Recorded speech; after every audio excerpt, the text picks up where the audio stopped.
Bonjour, bonsoir, je suis V1 et aujourd'hui je vais vous partager une théorie sur la 9e génération. Pokémon Violet et Pokémon Écarlate représentent les deux parties opposées du spectre électromagnétique qui est perceptible par l'humain.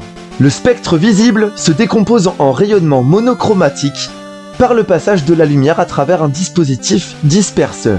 Dans cette classification, nous retrouvons les ultraviolets, qui est la longueur d'onde la plus courte, et l'infrarouge, qui est la longueur d'onde la plus longue. Pokémon Violet, Pokémon Écarlate, Violet, Rouge, Ultraviolet, Infrarouge. La lumière semble être au cœur de cette 9e génération, mais ça n'est pas fini. Nous pouvons apercevoir des étoiles sur les logos japonais de Pokémon Violet et Pokémon Écarlate. Selon le dictionnaire, une étoile est un astre visible, un point brillant dans le ciel, la nuit. Un astre producteur et émetteur d'énergie, émetteur de lumière. Les deux nouveaux jeux Pokémon semblent reliés à la lumière. Et ça tombe bien, car il existe une théorie concernant cette 9e génération et la lumière. Selon cette théorie, les deux nouveaux jeux Pokémon où la professeure Olim et le professeur Turum apparaissent pour la première fois dévoileraient un nouveau type de Pokémon.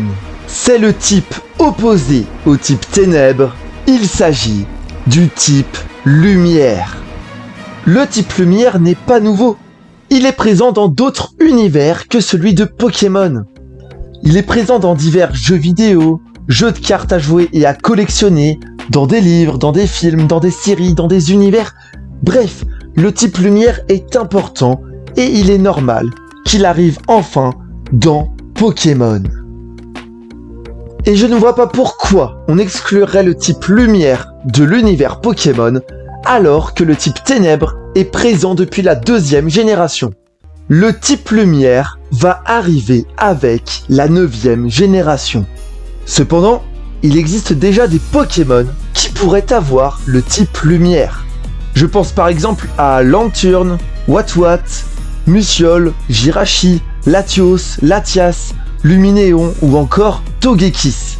Vu que le type lumière existe un petit peu déjà et qu'il est dispatché dans différents types tels que les types feu, acier, vol, fée, etc., certains Pokémon déjà existants pourraient se voir attribuer le type lumière à la place d'un autre type ou bien en second type, comme on a pu le voir avec le type fée par exemple lors des générations précédentes. Et de nouveaux Pokémon uniquement de type lumière pourraient voir le jour.